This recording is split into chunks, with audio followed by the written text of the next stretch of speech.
Hello, I'm Hannah Fry and welcome to PwC's Human-Led Tech-Powered series. In this episode, we're going to look at trust and transformation.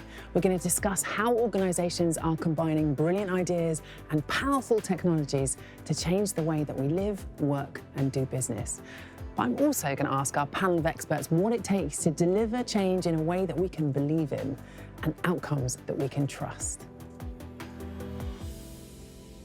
Well, transformation is a word that gets thrown around quite a lot. But I think it's probably good for us to start off by deciding what we actually mean. When I think of transformation, it's more transformational impact. The work that we do is working with clients to make sure that they're delivering on a key objective, and that's usually impact-led. And we see that transformation in the industries and the sectors and the verticals that they're operating in. We work with startups, scale-ups, big enterprise businesses, and they need to see impact and then progress, so progress as opposed to change. And that's hugely driven by technology. The changes in the technology sectors that we're seeing is vast, from AI, which is hugely exciting, Web3, the metaverse. There's so many of these coming forward. So it's not just change, it's the sort of knock-on effects of change. I think, yes, progress. When we talk to our clients, because change can sound scary. Lots of our clients get nervous by that, their internal employees. These businesses, some that we are working with, are growing so quickly. The amount of investment they're getting, the technologies they're producing, they're measuring this progress in days and weeks and months, not years. So for me, transformation is where an organisation has to do something beyond the incremental or beyond the ordinary, where it takes a shared endeavour of more people, more functions, whatever, to do something that's different, be it to reduce cost or for a growth opportunity. But it probably has to feel uncomfortable, and it is to get them to a different place for the business to be relevant or survive or successful. And I guess all of these changes mean that there's a change in skills that are required, Anne-Marie. Yeah, it is about skills. It's about people having the right tools in order to contribute to the transformation. It's about people being able to be developed as a part of transformation.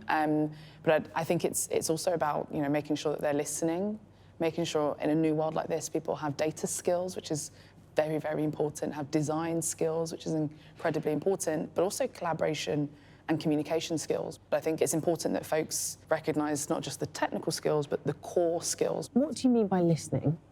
Listening meaning that you're hearing and you're reading and you're analysing what is being said, not just to say something back, but to unpick what the implications are, to really truly say, okay, cool, what's the detail on what you said? What are the motivations? Let's go 360 around what you've just said.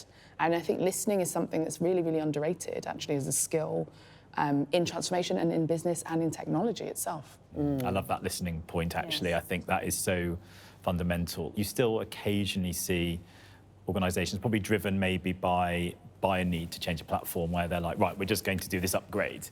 And then it always gets more complicated. And I think there's always an opportunity to enhance it, but I think it does require more thought. That's something quite similar. As an agency, we are growing to match the needs of our clients on a global basis. So we do that through quite a lot of acquisitions. And that obviously involves change, both for the existing team, but then the teams that you're bringing in. And listening has been a huge part of that. I think spending time with individuals, and I think that's obviously difficult the bigger the organisation, and we're growing, and so we're trying to work out how do you make sure that that's still involved. But the trust factor, that you want your people to trust that you're making the right decisions for the long-term benefit of both the business and for our clients, but also for the trust of the businesses you're bringing in. I mean, all of this starts with change, as you said. But is it that the change is happening to us, or is it that we're driving the change, Anthony? In most organisations, yeah, you have to be both accepting of change and the recipient of it, because these things are complex and you have multiple roles at the same time to play, probably. Even for leaders, they're probably going to have to think about how they do something different and be accepting that that means that the way that they organise their own functions will change as well. But also they need to bring confidence to the people that are working for them to do things differently. Thinking about that same question from the sort of tech perspective, as it were, is what we're seeing at the moment a result of tech success stories, or is it a tech response to a changing world? Well, again, I'd say that there's sort of a bit of both. I think we've got very smart people who've got great ideas, And then that doesn't necessarily always translate and then into a fantastic company built on a technology platform, and vice versa. But I do think there's so much happening within the world of tech, which is sort of leaps and bounds happening within organisations, that I don't always know that those individuals themselves, when they're building these companies, know where it's going to go. And I think this point around bringing humanity into an organisation has to be as important as the technology enablement of that. And do you think that that's a mistake that some people are making? Yes. Well, historically, when there was a budget issue, people cut the change management. We're a little bit better than that, but there is still a bit of a challenge around, is it a nice to have or is it essential? At the other end of the spectrum, though, when it does come to a tight budget, what is the last thing to get cut? What are the things that are at the top of the priority list for companies at the moment? I think we are seeing a move, some of it forced by technological change, that there is needing to be increased and sustained investment in platforms, new technology platforms, and re-platforming, because that has been put off. Those are really expensive things to do, and at some point you have to do them. It may be because software is coming out of support. No more Windows XP, is that what we're saying? I think there are still some organisations on green screen mainframes. So, yeah, we're going back another 20 years behind that. But I also think where that leads you to in terms of, we're still nascent really, but automation and the ability of software robotics to do things that people used to do. You know, we're still talking about it a little bit in too many places probably around the opportunity that allows to free people up to do the things that are more value added that people ought to be doing. I just want to pick up actually on one point that you made a moment ago about that sort of change management and making sure that people are going with you. Because the thing is, Anne-Marie, is that change can often make people feel quite uncomfortable. How do you make people feel less uncomfortable about changing technology and make sure that they go with you?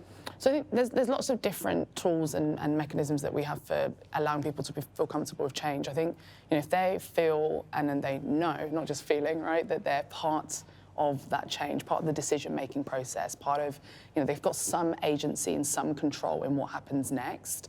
I think that's a really big tool. It's something we talk quite a lot about with automation. And, you know, we end up talking, you know, I'm a trustee at the Institute for the Future of Work. There's all these big headlines, right? The robots are going to come and take your jobs. But I think that idea of allowing people to, you know, inform that automation, to create that automation, to be a part of driving where that automation fits into their processes that they know really well, where automation engineers might not know as well. I think things like that really help. I think the other thing, though, is reskilling and upskilling as change happens. We see it time and time and time again that, you know, if that robot or that bit of it was automatable, because it's parts of jobs, not entire jobs that are disappearing, you know, what else can you do? What should you be doing? What's around it? Is there a cobot type scenario that we want to end up in, that you're working with the robot and, again, your productivity is up and maybe your happiness is up? Making it feel more like a collaboration than something that's happening to you. Exactly. That involves a whole cultural shift within, and you can't underestimate how much time that takes. I always say it's a year before these things actually bed in, even if you've had great success in your first 90 days. Well, I've just, earlier this year, finished a programme with a client that had been ongoing through a couple of phases for 4 years. So we're not even talking a year for some of these things. And in that time, there were changes of leadership on both sides for really good reasons, because 4 years is a long time in a career. And the skill set needed to change a bit. But also, beneath that, to make that work, the resilience, the organisational memory of why you made decisions 3.5 years ago. These are really critical factors. I think it's that iterative approach, which I know, you know, Agile is our big thing, right? We've all transitioned successfully into Agile, but I think it is that idea of being iterative over time, and it means that then 4 years doesn't have to feel like 4 years, because it's the cycles that you're in, and it is those opportunities and those junctures to say, okay, cool, we're going to move it in this direction, we're going to take that feedback on, we're going to learn from that, we're going to iterate, and we're also going to be able to mitigate risks as we go, because we're reflecting back, which I think is the other thing that can help humans, right? And with the culture, where we're allowed to say there were mistakes that were made, or there are things that maybe have been subpar, and we're going to take from that, we're going to learn from that, and we're going to build better as a result of us all reflecting back, which I think also is super important actually for bringing people along. But that learning is a reflective process. Presumably there's a lot that has to be done in advance. I mean, if you are going to transform towards a new technology, a new platform, whatever it might be, there has to be a really deep understanding that you're actually making the right choice, right? You know, as much prep as you possibly can have, absolutely. And I would certainly say on the cultural side. I think that's probably the most important bit. The rest of the business tends to find its way, but if you get the cultural bit wrong and you don't spend enough time on that, then that does come back to bite. But then, I mean, so we're talking about trust from the perspective of individuals and then trust and the perspective of society. I sort of wonder whether there's like different layers between this, because you have to build a team that engenders trust. So what does that team look like? It's a huge question. I mean, it very much, I think, comes back to the leader and the person who's leading the march. And I think, you know, there's trails littered with technology companies that have failed because actually that was lacking in the person that was doing it. With the organisations that we work with, they can grow and scale very quickly. They're 20 people 1 year, they're 350 people literally 12 months later. So it's very much about building it for the right reasons. The job that we do as consultants from a communications perspective is make sure it remains authentic. And the biggest challenge we have is when we feel like we're veering slightly off the journey that we said we were going to go to. So building that team, the team that you have at the beginning, it's not always the team that you end up having even 12 months later, you know, 2 years later after that, because either they're not impressed with the journey, the direction the business is taking, the leaders potentially lost their way, and we spend a lot of time reminding them, we're your brand sort of ambassadors, we're taking you out externally, we've got to remember what's important if you want to have these wonderful people both stay with you and join you. The single biggest reason that transformations fail is because of the leadership challenge. So it sort of doesn't matter probably what size of organisation that has to work. Because it's about people, you know, like the tech doesn't build itself, people do. And I think that we can't forget that. We can't forget that, you know, tech adoption, all the rest of it is still in people. It's in their motivations and will they use this platform, will they use that, or will they just go back to what they were on before? You know, I talk a lot about diversity, about equity, about inclusion. And I think there's also that of valuing difference and how that can help with transformation and how that can help show what could be next. But also this is something I talk about as much as I can, periods. You know, every couple of years, the tech industry rediscovers the period for the very first time. One massive, you know, fitness tracking company managed to build this feature that only tracked 10 days of the period. And in that entire company, that entire team, that design process, implementation process, marketing process, release, there wasn't a single person that had ever met anyone that had ever had a period, or they didn't trust the value that they brought to that conversation in order for them to genuinely do a tech transformation. Or be heard, even if they'd said it, maybe. Well, this is it. And so I think it's things like that that also, that's where you get the magic, when you listen to people and you value who you have. And I think there is something here about, are we all agreed on the outcomes that we're trying to achieve and how are we not just going to get there with the milestones of a programme, but the outcomes, the value, different use of the word values, but the value of this effort and this cost is going to be there into the longer term. Will it work? Will it work in the way it was intended? Why are we doing it? I think these are really big questions. Absolutely. What is the big dream then? What is the sort of the big vision of transformation? I think if I'm looking at transformation in the technology industry, I mean, you can see it already, you know, and I talk about AI a lot because I think AI is fascinating, probably because there are real world examples today of where AI is making a difference. But I think if you're somebody young and curious and interested and you want to get into industries where technology is at the heart of it, knowing that you could be working for an organization where, you know, 18 clinical drugs are currently on the market, which weren't even 2 years ago, because AI has given them the ability to do that. You can see it in navigation in your cars. You can see it in fraud detection. I think if you can show people that there are some very exciting developments happening today, and they could be part of that journey and working for organisations that are doing it, I think that's incredibly exciting and grabbing them now.